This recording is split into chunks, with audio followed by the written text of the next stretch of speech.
Olá, tudo bem? Vamos trabalhar hoje a lei de Coulomb, que é um assunto que cai bastante nos vestibulares. A lei de Coulomb, ela serve para determinar a intensidade, ou seja, o valor e a unidade de medida da força elétrica trocada entre cargas elétricas.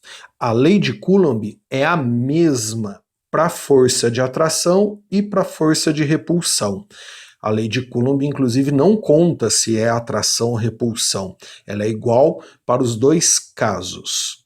Imagine que aqui, eu tenho uma carga elétrica, vou representar com Q maiúsculo, aqui outra carga elétrica, estou representando com Q minúsculo, e aí entre as cargas a gente tem a força, nesse caso, uma força de repulsão, mas poderia ser de atração. A lei de Coulomb não vai mudar.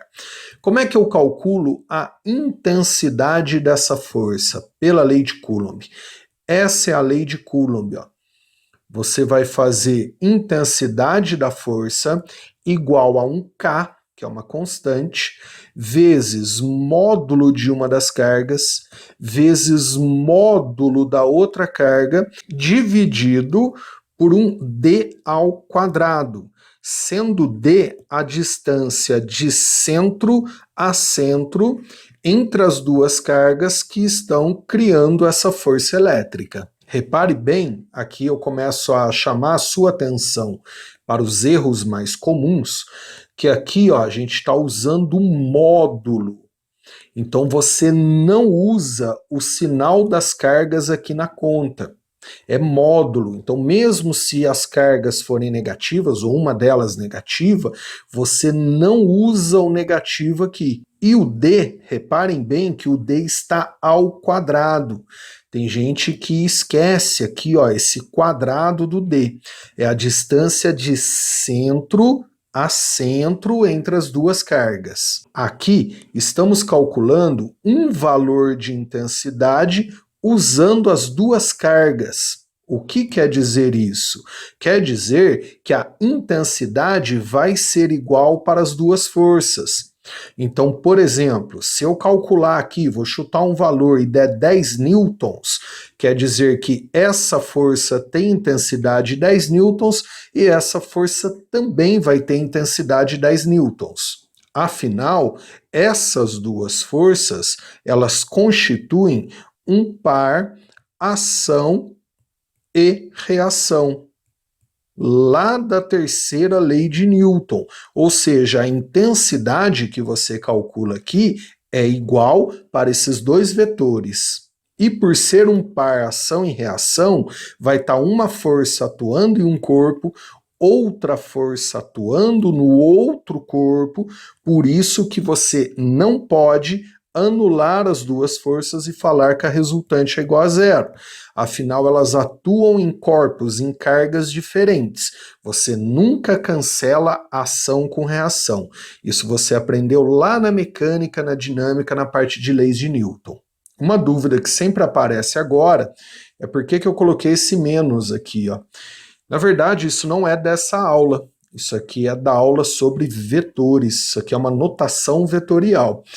Como esses dois vetores constituem um par ação e reação, a única diferença entre eles é o sentido. Então, matematicamente, vetorialmente, para contar que esses dois vetores possuem sentidos opostos, a gente coloca o menos em um dos dois vetores, podia estar nesse aqui também, tanto faz. E o K? O K é uma constante chamada de constante eletrostática. Ela é característica do meio, ou seja, cada meio tem o seu valor.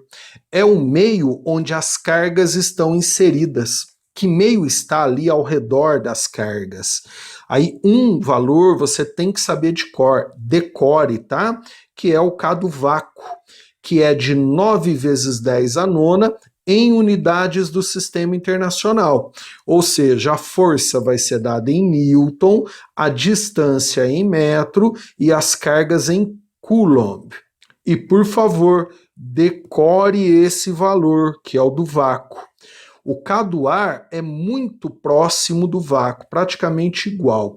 E esse valor do vácuo ou do ar, ele é um dos maiores valores para os meios mais comuns. Conseguimos determinar o K fazendo 1 sobre 4π vezes epsilon, sendo esse epsilon também outra característica, outra constante característica dos meios. Esse epsilon, o nome dele é permissividade do meio. O valor do vácuo, que é próximo do ar, é de aproximado, com 3 algarismos significativos, 8,85 vezes 10 a menos 12, com unidades de medida no SI. Então, se você colocar o valor do vácuo aqui, ó, você vai achar aproximadamente o 9 vezes 10 a nona. Ou seja, tem livros que apresentam a lei de Coulomb em função do K, que é a constante eletrostática, vácuo ar, 9 vezes 10 a nona, com unidades no sistema internacional, um dos maiores, né, valores, pode ser considerado o maior valor se comparado aos meios mais comuns. Porém, tem livros que trazem a lei de Coulomb em função da permissividade do epsilon. É a mesma coisa, percebeu? Então, no lugar do K, ó, a gente pode colocar um 1 sobre 4π vezes epsilon. E aí, esse epsilon também é característica do meio. E não se esqueça, caso o enunciado, o texto, não falar nada sobre o meio, você vai usar sempre o valor do vácuo, que você deve saber de cor. E se tivermos mais do que 2 cargas elétricas criando a força elétrica? Utilizamos, por exemplo, nesse caso, ó, 3 cargas. Vamos utilizar as 3 cargas na lei de Coulomb? Não. A força elétrica é um par ação e reação. Então, apenas uma carga sozinha não cria força. 2 cargas cria. Mais do que 2 cargas, você analisa de 2 em 2. É um par ação e reação. Então, como exemplo, imagina que aqui eu tenho essa carga 1 positiva, essa carga 2 negativa e essa carga 3 positiva.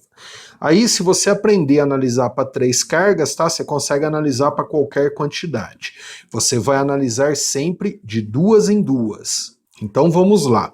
Eu vou analisar primeiro entre 1 e 2. 1 e 2, ó, você tem uma carga positiva e uma negativa. Então, elas trocam uma força de atração, que eu vou chamar de força 1 aqui, ó. Né? Uma força de mesma intensidade, ó, que eu vou chamar de força 1, que é a força entre a carga 1 e a carga 2. Já entre a carga 2 e a carga 3, eu vou mudar de cor, ó, entre 2 e 3, carga 2 eu coloquei como negativa, 3 positiva. Então também é uma força de atração entre as duas, ó, um par ação e reação, numa força que eu vou chamar de força 2. Aí aqui eu não estou colocando a notação vetorial, então eu estou me referindo só à intensidade, tá? E entre a 1 e a 3. A 1 eu coloquei como positiva, a 3 também como positiva. Então a força entre elas vai ser uma força de repulsão, que eu vou chamar de força 3, intensidade 3, ó. Então a análise é sempre de 2 em 2, é um par ação e reação. E como vamos calcular a intensidade de cada força? Também você vai fazer de cada par. Vou começar pela força 1. Ó. Vamos fazer força 1 igual a K, que se ele não der, você usa o 9 vezes 10 a nona, vezes o módulo da carga 1, vezes o módulo da carga 2. Então a carga 2 é negativa, mas você não usa o negativo aqui, é o módulo, dividido pela distância entre as duas ao quadrado, de centro a centro, que eu vou chamar de D1, tá? Então D1 aqui, ó, seria a distância de centro a centro das duas cargas. E a força 2? A intensidade da força 2, ó, eu vou fazer força 2 igual a K, Se não for dado, você usa o 9 vezes 10 a nona do vácuo do ar, vezes módulo da carga 2, então você não usa o negativo da carga aqui, que é módulo, vezes o módulo da carga 3, dividido pela distância entre as duas ao quadrado, que eu vou chamar de D2. Então essa distância 2, ó, é de centro a centro entre essas duas cargas. E a força 3, ó, a força 3, a gente vai fazer o K, que se não der você usa 9 vezes 10 a nona do vácuo do ar, como se aqui, né, ao redor tivesse vácuo ar, vezes módulo da carga 3, vezes módulo da carga 1, que são as duas cargas que estão criando essa força, dividido pela distância entre as duas ao quadrado, que eu vou chamar de D3. D3 aqui, ó, a distância de centro a centro entre essas duas cargas que estão criando a força 3. Entendeu? Então, guarde, uma carga sozinha não cria força nenhuma. Para criar a força, você tem que ter duas cargas, é um par ação e reação. Mais do que duas cargas, você analisa de duas em duas. Além disso, ó, como usamos sempre o módulo das cargas, a gente está calculando o módulo da força. O K é sempre positivo, o D está ao quadrado, então a força ela será sempre positiva. A lei de Coulomb não nos conta se é atração ou repulsão.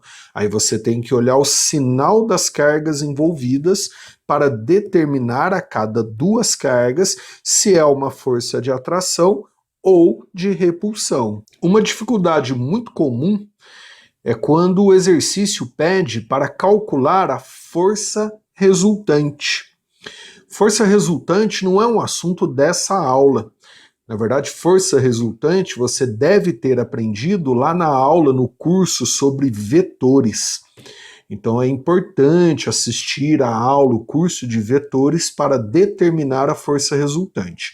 Mas vamos supor que, olhando aqui, né, aproveitando o mesmo desenho, ó, que ele peça para calcular a força resultante que atua na carga 1. Então vamos fazer aqui, ó, força resultante. E aí eu vou chamar, tá, de força resultante um R maiúsculo, né, eu vou usar essa notação, que atua na carga Q1 aqui em cima, ó, no exemplo anterior. Aí lembrando, como que a gente determina a força resultante? A força resultante, ela vem a partir da soma das forças, porém é uma soma vetorial. Então, o que você vai fazer? Ó? Se eu pedir para determinar a resultante sobre Q1, você vai pegar todos os vetores, todas as forças que atuam nessa carga. Então, vamos desenhar aqui, ó, Q1, mas isso aqui, ó, entenda que é uma revisão. Eu não estou te explicando. Se você não aprendeu a calcular uma força resultante, assista a aula de vetores, tá?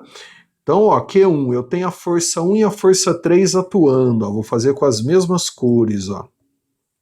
Então eu vou ter a força 1 e a força 3 atuando. Não quer dizer que eu só tenho Q1, na verdade eu estou usando esse exemplo. Então são as três cargas juntas, mas eu estou olhando só o Q1, eu estou desenhando só a Q1 aqui embaixo, para ficar mais limpo, tá? Mas as outras cargas também estão aqui. Então eu tenho a força 1 e a força 3 atuando sobre a carga Q1. Se ele pede a resultante, você tem que somar esses dois vetores. Então a gente faz assim, ó, força resultante vai ser igual ao vetor F3 mais o vetor F1. E como realizamos essa operação vetorial? Você pode fazer pelo método clássico, ou até pelo método do paralelogramo, né? Vou fazer pelo método clássico, ó. Eu vou desenhar o vetor F3, tá aqui, ó. Vou desenhar o vetor F1, aqui, né, ó. E aí eu consigo achar o vetor soma, que é chamado também de vetor resultante, que é esse aqui, ó. Ou seja, a carga Q1 ela vai ficar sujeita a esse vetor resultante, a essa força resultante. É uma das formas, tá, de encontrar. A outra forma seria usar o método do paralelogramo, né? Vou fazer aqui em cima. Paralelo, paralelo, né? Aí você tem o R aqui, ó. É outra forma também. Mas aí quando ele pede a resultante sobre uma carga, você vai utilizar todos os vetores que atuam naquela carga e fazer uma soma vetorial. Legal? Espero que você tenha curtido essa aula. Um abraço, bons estudos e até as próximas aulas.